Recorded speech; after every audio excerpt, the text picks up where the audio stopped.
I watched 50 replays from the best supports in the world and documented every single stack that they did in the first 10 minutes of the game to come up with the ultimate stacking guide for dispatch. When, how, and why should we stack? This is what I decided to investigate with this Google Sheet that I created. So for starters, the amount of stacks you will be making have a lot to do with whether you're playing position 4 or position 5. On average, position 4 players stack twice as much as position 5 does, which makes sense, but what I did not expect is that in general, stacking isn't really something these players do much at all. In the past, I used to think that the hero you play as a support dictates how much you should stack. After all, a hero like Phoenix will obviously be much better at stacking than a hero like Pudge or Centaur.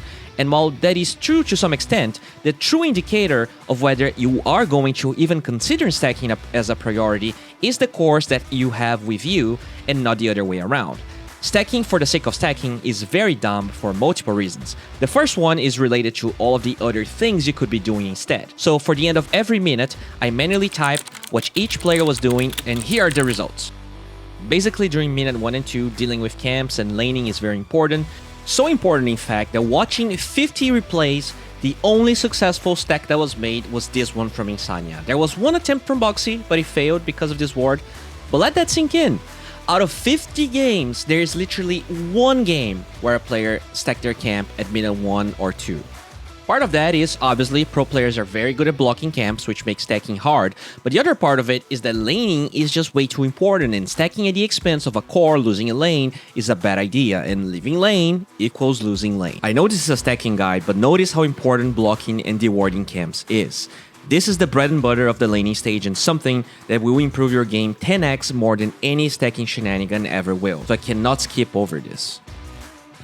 And here's the thing, minute 5 is really when stacking starts happening, since you get neutral items at minute 7, and acquiring them as fast as possible is a big timing that pro players abuse all the time. Minute 6 runes are huge, and while you can stack into runes, oftentimes it doesn't guarantee the runes enough. So you're often gonna see that being done with minute 8 and minute 10 runes, but not as much with minute 6 runes, because minute 8 and 10 just have a little bit less priority with them. Minute 7 is wisdom rune time, so while you can stack the ancients, that isn't possible if you're stealing the enemy ones, which is the case for most position 5s that try to go for that move.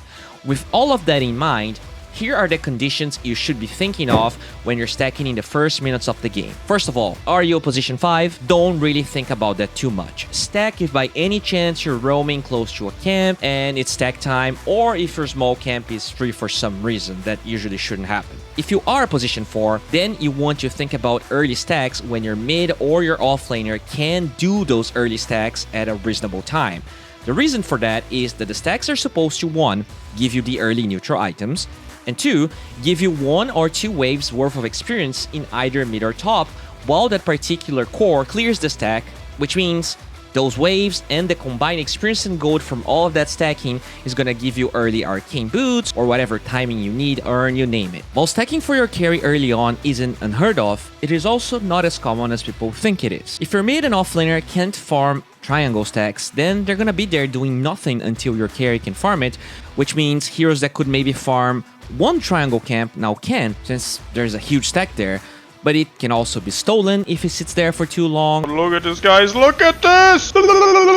Stacking in pro games seem more common because in general, there are less openings in the lanes and things to do, but generally speaking, only stack after minute 5 and in case your lanes are stable. Get a couple of stacks when you can, but don't make your entire support life about making them. Knowing that stacking is far from the priority you should have in most games, how can we use this data then to improve how you're going to play Dota in the future?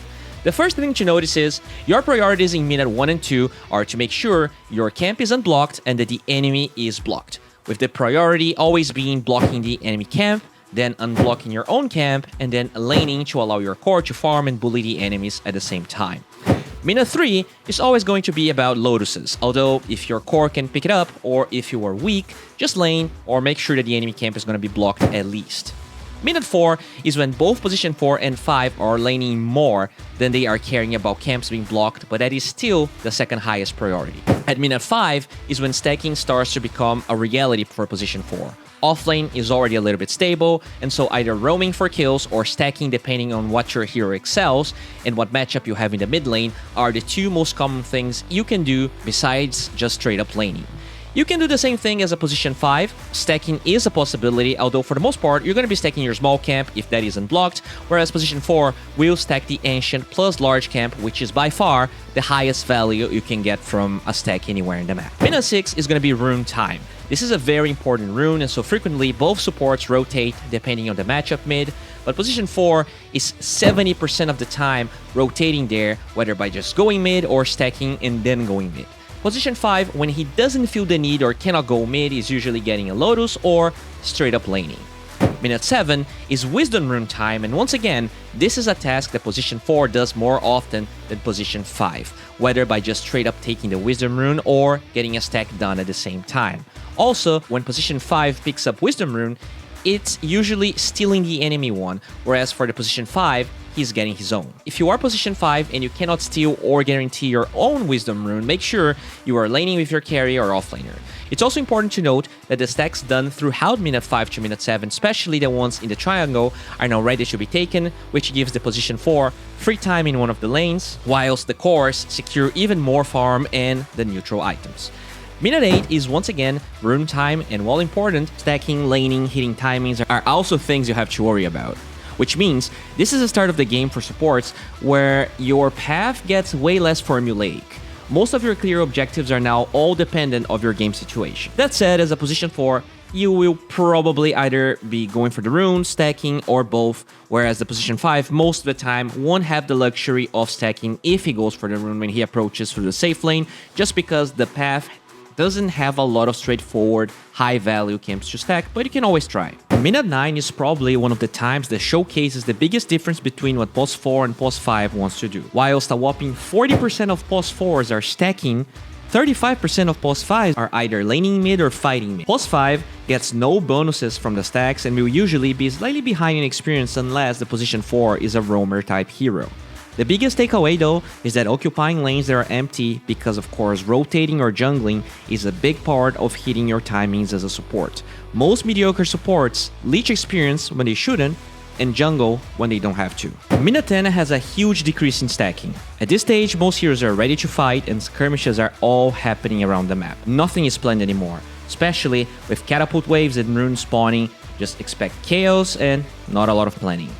Guys, if you want access to the graphs outlining the most common actions done at every minute from these pro players in a beautiful PDF, all you have to do is join my Discord server to find the link for it for free. In case you want the more in-depth analysis I ran through ChatGPT, as well as the entire dataset and all of the replay IDs in case you want to watch some of these replays, join my Patreon.